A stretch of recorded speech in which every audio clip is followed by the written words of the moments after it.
दोस्तों, भारत की आज़ादी से लेकर आज तक कितने सारे प्रधानमंत्री बने हैं। इनमें से कई चेहरे ऐसे भी थे जो बहुत ही ज़्यादा चर्चा में रहे थे।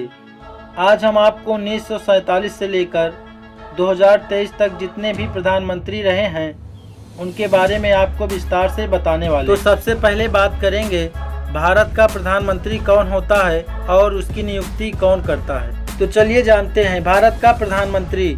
साथियों, भारत का प्रधानमंत्री देश में लोकतांत्रिक रूप से चुनी गई सरकार का नेता होता है।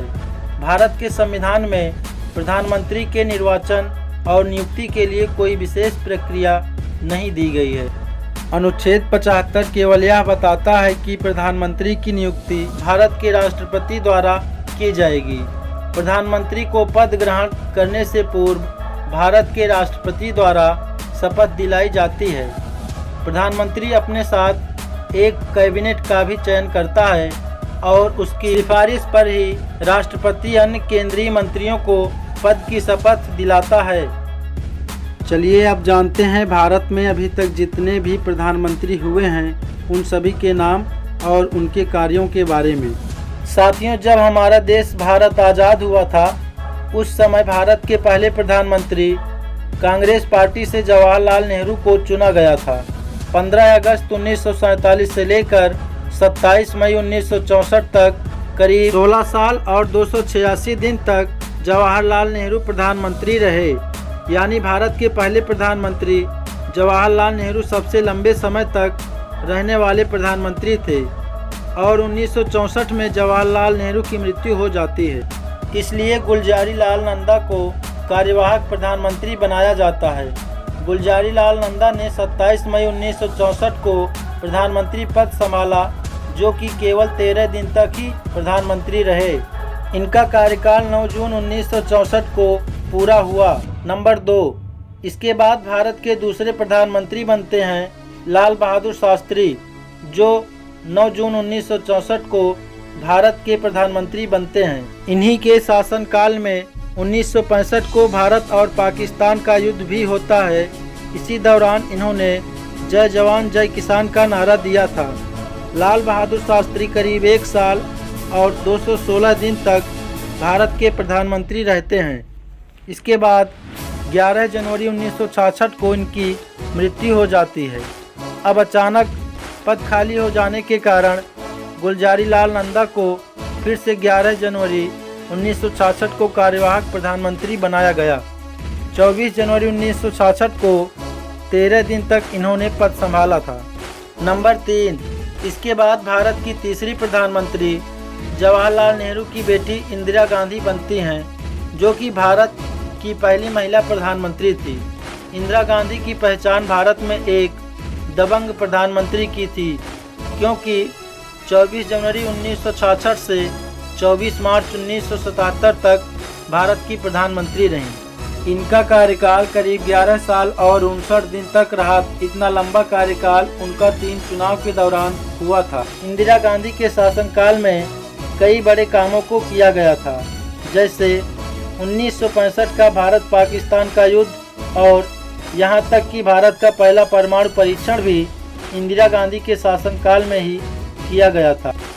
लेकिन जिन कारणों से इंदिरा गांधी को आलोचना का सामना करना पड़ा था वो थी 1975 की इमरजेंसी, जिससे लोग इतने दुखी हो गए थे कि 1977 के चुनाव में इंदिरा गांधी बुरी तरह हार गई और पहली बार दूसरी गैर कांग्रेसी पार्टी सत्ता में आई और वह थी भारतीय जनता पार्टी। यह वह समय था जब पहली बार कोई गैर कांग्रेसी प्रधानमंत्री बना। नंबर 4, भारत के चौथे प्रधानमंत्री बनते हैं मोरारजी देसाई। 24 मार्च 1977 से लेकर 28 जुलाई 1979 तक करीब 2 साल और 126 दिन तक प्रधानमंत्री रहे और फिर इन्हें इस्तीफा देना पड़ा, क्योंकि मोरारजी देसाई की सरकार गठबंधन पर आधारित सरकार थी और मतभेद की वजह से उन्हें इस्तीफा देना पड़ा था। नंबर 5, फिर 5वें प्रधानमंत्री बनते हैं चरण सिंह, जो कांग्रेस पार्टी से तो नहीं थे लेकिन कांग्रेस पार्टी की बहुमत से बने थे। इनका कार्यकाल 28 जुलाई 1979 से 14 जनवरी 1980 तक रहा, यानी करीब 170 दिन तक भारत के प्रधानमंत्री रहे, लेकिन कांग्रेस के सपोर्ट वापस लेने से इनकी भी सरकार गिर गई। नंबर 6, फिर चुनाव होते हैं और 1980 में कांग्रेस पार्टी पूर्ण बहुमत के साथ सरकार बनाती है और इंदिरा गांधी जी को फिर से प्रधानमंत्री बनाया जाता है। इनका कार्यकाल 14 जनवरी 1980 से लेकर 31 अक्टूबर 1984 तक रहा, यानी 4 साल और 291 दिन तक, और 31 अक्टूबर 1984 को इंदिरा गांधी की हत्या कर दी गई थी। नंबर 7, और फिर इसके बाद भारत के 7वें प्रधानमंत्री बनते हैं इनके बेटे राजीव गांधी।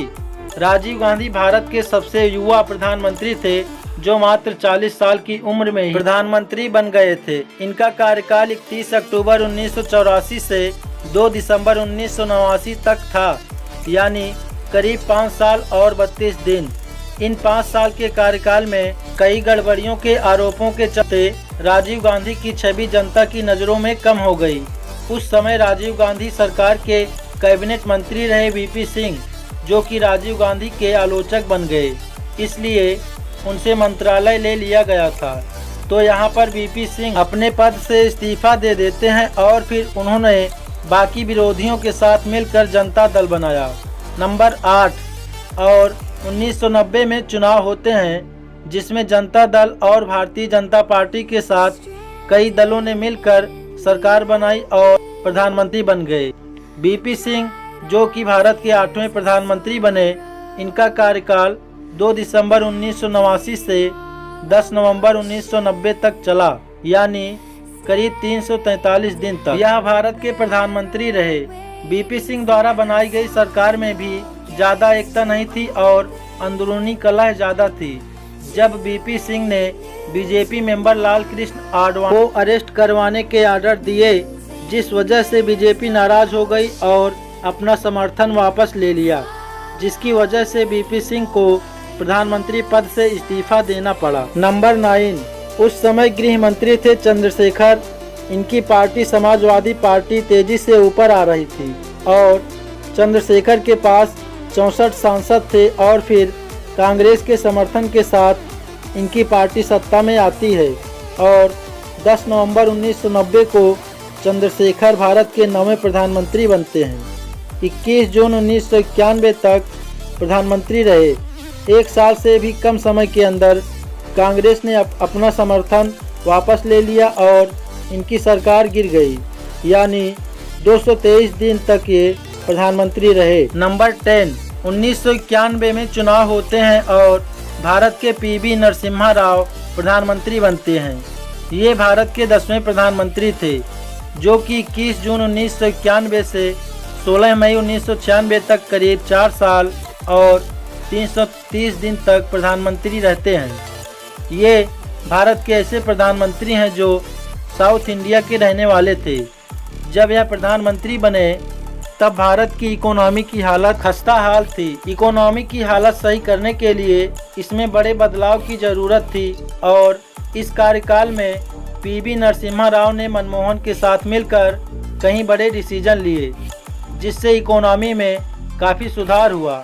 नरसिम्हा राव पहले प्रधानमंत्री बने जो नेहरू गांधी परिवार से नहीं थे और जिन्होंने पूरा 5 साल का कार्यकाल पूरा किया था। नंबर 11, भारत के 11वें प्रधानमंत्री बनते हैं अटल बिहारी वाजपेयी, जिनका कार्यकाल 16 मई 1996 से 1 जून 1996 तक रहा, यानी करीब 16 दिन तक यह प्रधानमंत्री रहे।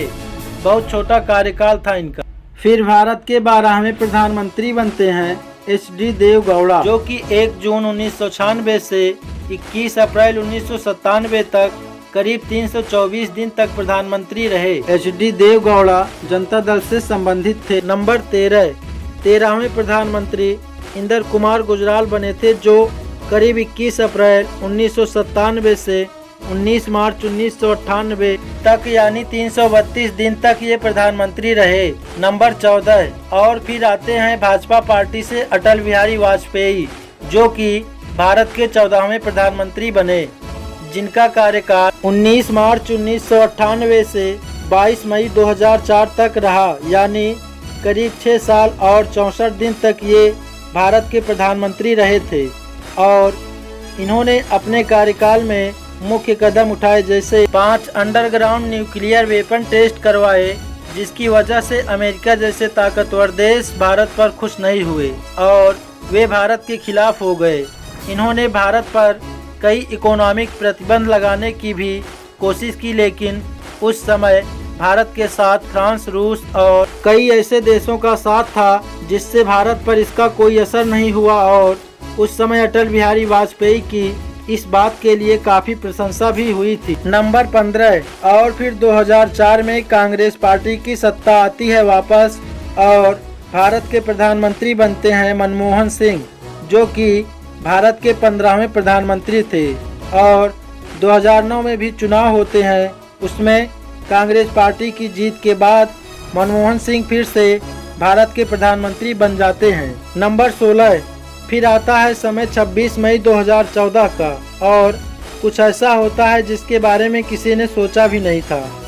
इस समय भाजपा पूर्ण बहुमत के साथ सरकार बनाती है और प्रधानमंत्री बनते हैं श्री नरेंद्र मोदी, जो एक तरह से देखा जाए तो भारत के 16वें प्रधानमंत्री हैं।